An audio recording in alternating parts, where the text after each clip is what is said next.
各位朋友，大家好。今天呢，我想从两个方面再跟大家聊聊这部热播剧。一方面呢，我是想从这部剧中所提到的历史事件和历史人物，对那些历史事件呢，我想补充一些历史上真实发生的背景。对于那些历史人物呢，我想说一些和剧中不一样的事情，就是在历史上这个人物到底应该是个什么样子。另一方面呢，我想再和大家深入地探讨一下萧燕燕和韩德让的关系问题。在第一期的视频中呢，我主要是从他们的年龄、两个家族之间的巨大差异等逻辑关系上来论证这两个人并不是情侣。今天呢，我想从另一个方面来谈，从哪个方面呢？我想从史书中迷踪，看看说他们两个人是情侣的这种说法到底是从何而来的。也许在您听完我的论述以后，会像宋太宗赵光义一样发出那样的一声感慨。那到底是怎么样的一声感慨呢？您一会儿就知道了。咱们先从韩德让镇守幽州那部戏开始说起，说的是韩德让镇守幽州，面对的是来自南朝的入侵。这件事情呢，在历史上确实真实的发生过。所谓的南朝呢，指的就是北宋，当时应该是在公元976年前后。当时的宋太宗赵光义刚刚灭了北汉。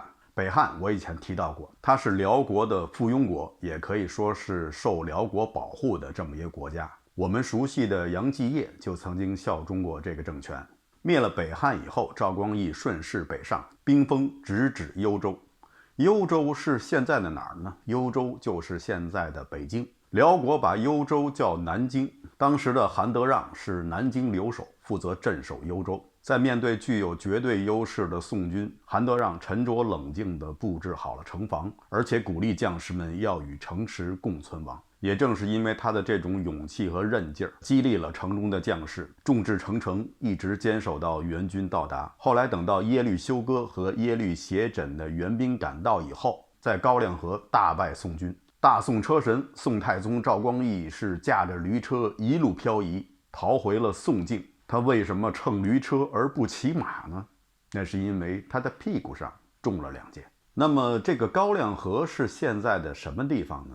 这高粱河呀，就是在现在北京市的西直门外。说起来啊，那个地方我是非常的熟悉。为什么呢？因为那是我曾经生活和战斗过的地方。当然了，现在已经是面目全非了。说起来啊，您可能不相信，有一次我回北京的时候啊，居然在我生活和战斗过的地方迷了路。后来多亏了一个外地的朋友帮忙，才让我重新找到了回家的路。我听人说呀，10多年前在西直门那儿建了一个新的立交桥，取代了以前老的立交桥。据说这个立交桥啊，非常的复杂，出口入口特别多，上下好几层。据说如果你不是奥数上拿到名次，或者智商在170以上，你都不敢上这个桥，因为上了这个桥，你可能就下不去了。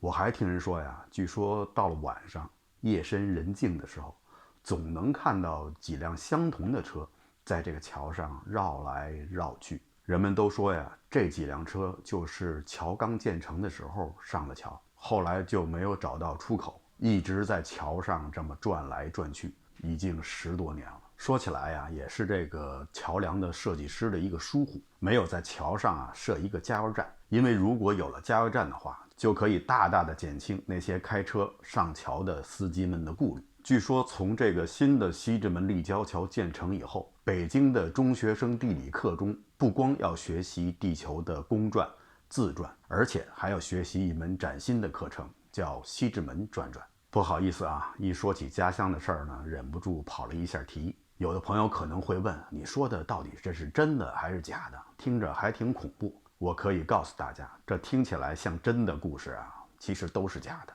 不过据说这个新的西直门立交桥确实非常复杂，如果您哪位不信的话，也可以开车去上面转转，也不用担心什么。虽然说上面可能还没有加油站，但是呢，您晚上开车的时候呢，也不孤单，毕竟还有很多奇怪的朋友陪着您一起在西直门转转。在剧里的情节呢，是萧燕燕萧皇后领兵亲征，萧燕燕是一身戎装，骑着马，拿着剑，冲杀在阵前，解了幽州之围，同时又演出了一出令人荡气回肠的美女救英雄，在最关键的时刻救了韩德让一条命。当然了，这些都是剧情需要，我也就不过多置评了。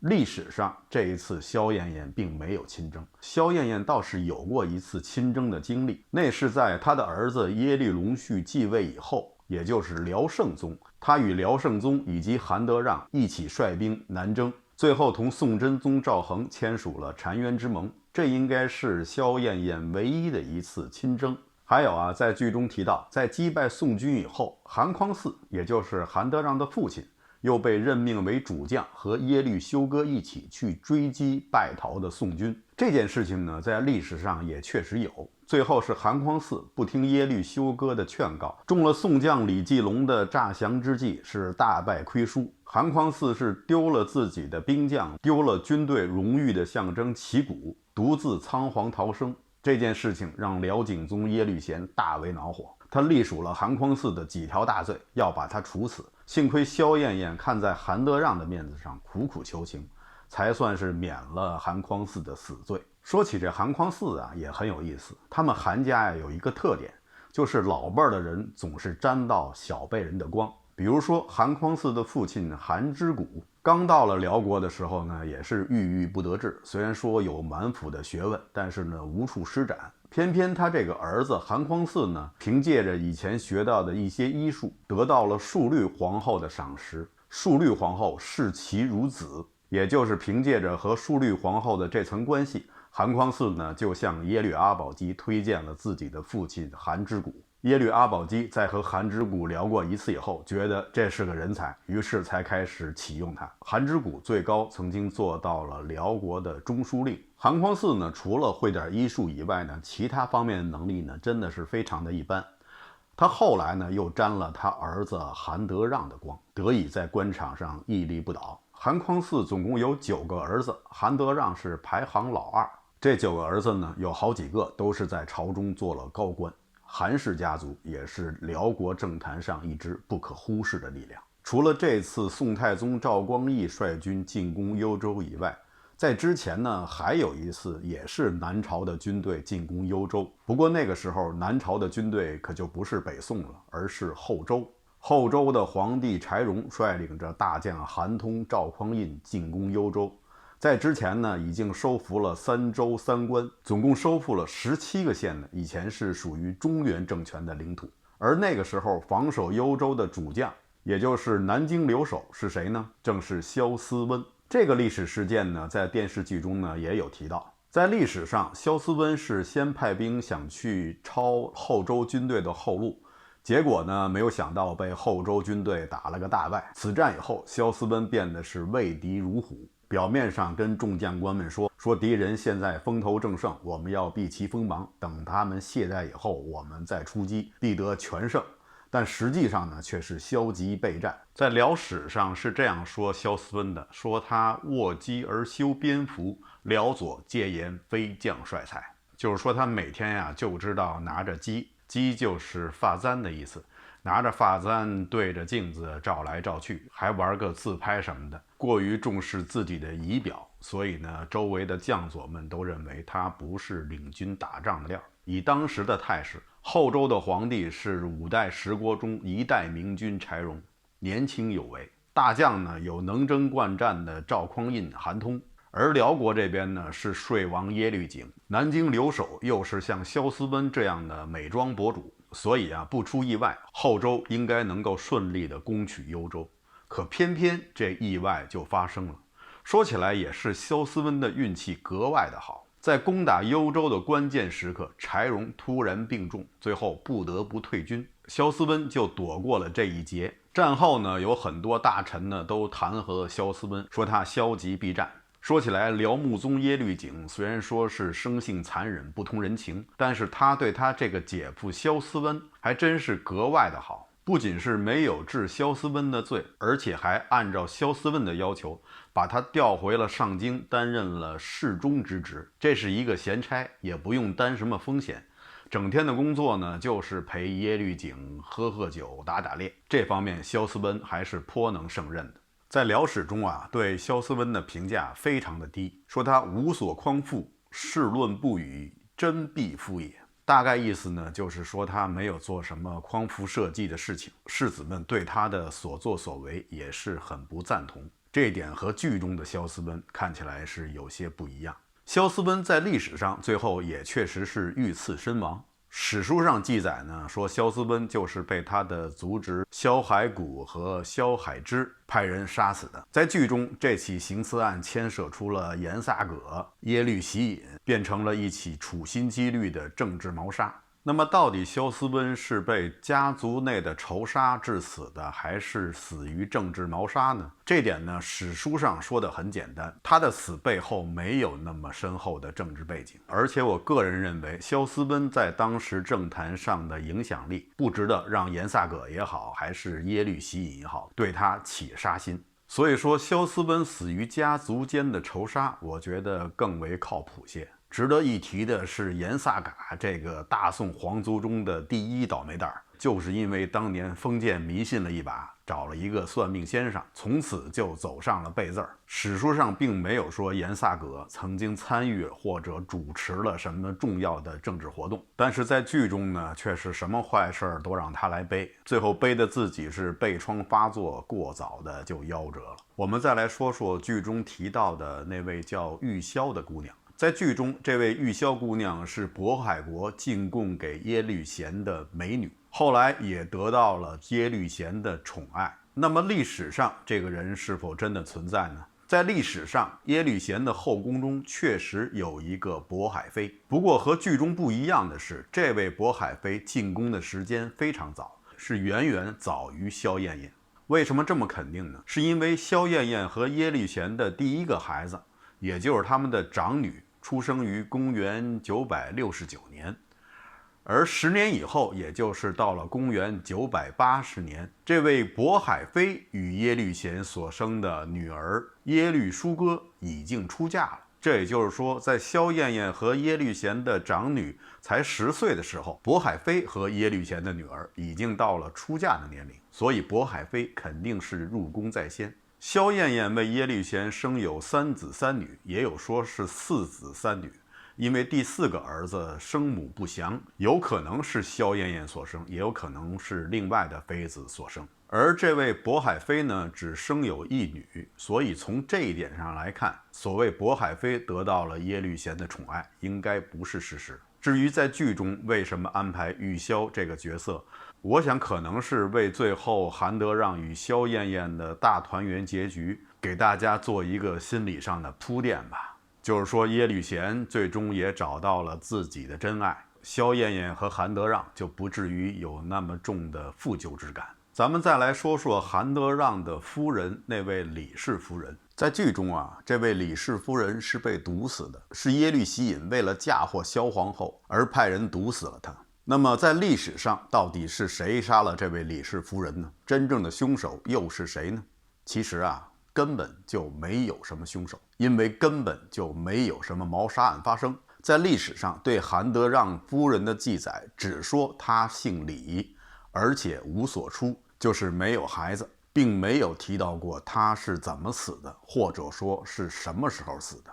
那么那个流传很广的萧燕燕为了得到韩德让而毒杀了他的正室夫人，这个流言又是从何而来呢？这个呢就要说到我今天要讲的第2方面的内容，就是我们要从史书上查找一下关于萧燕燕跟韩德让关系的这些流言到底是最早出自何处。人们不是常说无风不起浪吗？今天咱们就要从这些故纸堆里去翻找一下这些风到底是从哪里来的。也许当我们知道了这些谣言的出处，这些谣言也就不攻自破了。最早记录韩德让和萧燕燕关系不正常的史书是《宋会要》。《宋会要》是宋朝史官的实录，应该说在历史学上有很高的参考价值。那么既然《宋会要》都有这样的记载，那么是不是可以说2个人的关系不正常已经被实锤了呢？其实倒未必如此，这还要看看《宋会要》里是怎么记录的。《宋会要记载的是，有位刺史曾经向宋太宗赵光义提及萧燕燕和韩德让有不正当的关系，所以说宋会要中并没有说二人确实存在着这种关系，只是说有个刺史向皇帝这样汇报的。那么这个刺史又是谁呢？宋会要中记载，这位刺史叫贺怀朴。这位贺刺史也不是外人，他是赵匡胤的结发妻子贺氏的哥哥，也就是赵匡胤的大舅哥。他当时担任越州刺史，领兵驻扎在一个叫三郊的地方。这个地方呢，也是宋朝跟辽国的边境州县。他的儿子当时在雄州任知州，雄州呢就是现在的河北雄县，也是处于宋辽的边境地方。作为边境州县的地方长官和军事长官，他们有一个很重要的任务，就是要时常的去刺探敌国的情报。这位贺刺史父子也确实是这样做的，不过呢，他却是用人不当。本来刺探情报这类事情应该找那些有资质的，至少有上岗证的职业间谍去干。这位贺刺史呢，却找了几位娱妓到辽国去刺探情报。这几位娱妓打探回来的情报呢，就是说辽国的皇帝死了，幼子登基，国家大事都是皇后萧燕燕做主，而且这位皇后还宠幸了一个大将军叫韩德让，而且为了与韩德让私通，还缢杀其妻。韩德让因为得到了萧太后的宠幸，而日益专权，陷害忠良，导致天怒人怨，国人疾之。贺氏父子得到这些消息后是如获至宝，于是就把这娱乐头条当成了国家机密，向宋太宗赵光义禀报，而且鼓励赵光义趁机北伐，收复燕云16州。而赵光义呢，当时正为了高粱河战败而一直耿耿于怀，一直想找机会向辽国复仇。这次得到这个消息，喜出望外，心想这个机会太好了，辽国现在是主少国疑，孤儿寡母，我这时候不去打他，何以告慰我受伤的屁股？于是就有了雍西北伐，于是这次败的就更加的惨，这次受伤的远不只是屁股，脸都被人打得啪啪的。那位贺刺史也在雍西北伐中阵亡，他的儿子也被俘。我相信赵光义在宫中得到战败的消息的时候，一定会仰天长叹，高呼一声 fake news， 害人不浅呐。另外还有一部史书提到了萧燕燕和韩德让的关系，这本史书的名字呢叫《程瑶录》，作者叫陆震。陆震是什么人呢？陆震是当时北宋的一名官员，任职知之诰。所谓知之诰呢，就是专门为皇帝草拟诏书的这么一个职位。担任这个职位的人肯定是一位大才子。这位陆震是在澶渊之盟以后出使辽国。当时宋朝呢是有这样一个规定，就是凡是去出使国外的官员，一定要把他在国外的所见所闻写一个笔记，交给有关部门保管。这实际上就是对别国的一项信息收集工作。这本《程瑶录》就是陆震在访问辽国期间的见闻。在这本书中就提到了韩德让跟萧燕燕之前有婚约，后来耶律贤横刀夺爱等等等等。《程瑶录》说起来不过是一本旅游札记，其实根本算不上什么史书。它其中记载的事情呢，多半是道听途说。陆震在辽国出使只是一个很短的时间，他不可能了解到辽国上层的这些事情。另外还有一本史书叫《契丹国志》，是南宋的一个叫叶龙礼的人写的。在其中提到萧燕燕和韩德让的关系时，他用了一句话，说韩德让有毕阳侯之姓。毕阳侯指的是谁呢？毕阳侯指的是西汉时期的沈亦基。沈亦基据说曾经得宠于吕后，以此来影射萧燕燕和韩德让的关系暧昧，但是呢，并没有说出任何的证据。而《契丹国志》这本书也因为曾经大量的抄袭别人的作品，而受到史学界的鄙视。而在辽史中，辽史是元朝的宰相脱脱主持编纂的，在辽史中对萧燕燕和韩德让的关系却是只字未提，只是对萧燕燕和韩德让的治国才能大加称赞。所以记载萧燕燕和韩德让关系不正当的史书，都是出自于北宋或者南宋。宋朝作为辽国的敌国，它本身的立场就决定了它的言论是有失公允的。而元人主修的辽史也是24史之一，是站在中立的角度，倒是更有说服力。顺便说一下，辽史中还记载了另外一件事，说有一次韩德让和那些契丹贵族们、大臣们、将军们一起打马球，萧太后呢是在上面观看。在比赛过程中呢，有一位辽国的将军，不知道是有心呢还是无意，就撞倒了韩德让。萧太后看了以后大怒，竟然下令杀了这位将军。这件事情也被很多人当成了萧太后与韩德让是情人关系的证据。其实这件事情完全有另外一个解读，或许是萧太后确实非常的倚重韩德让，又或者只是一种政治手段。但不管怎么说呀，萧燕燕对这位将军的处罚还是太重了。一场比赛而已，他就是犯了规，你顶多给他一个红牌警告或者一个终身禁赛，也不至于非要了人的命。萧燕燕的这种行为倒是完全可以被称作黑哨。其实像韩德让和萧燕燕这件事情应该以辽人的记载为主。宋人不管怎么说都是很难令人信服的。别说那时候的资讯并不发达，即便是说到了现在，资讯已经如此发达了，我们就敢说我们离真相更近了吗？有时候资讯发达反而意味着我们离谣言更近了，因为真相往往是取静，而谣言呢往往是取动。我相信诸位在这方面都有各自的体会。好的，以上就是本期节目的全部内容，谢谢大家收看，咱们下期节目再见。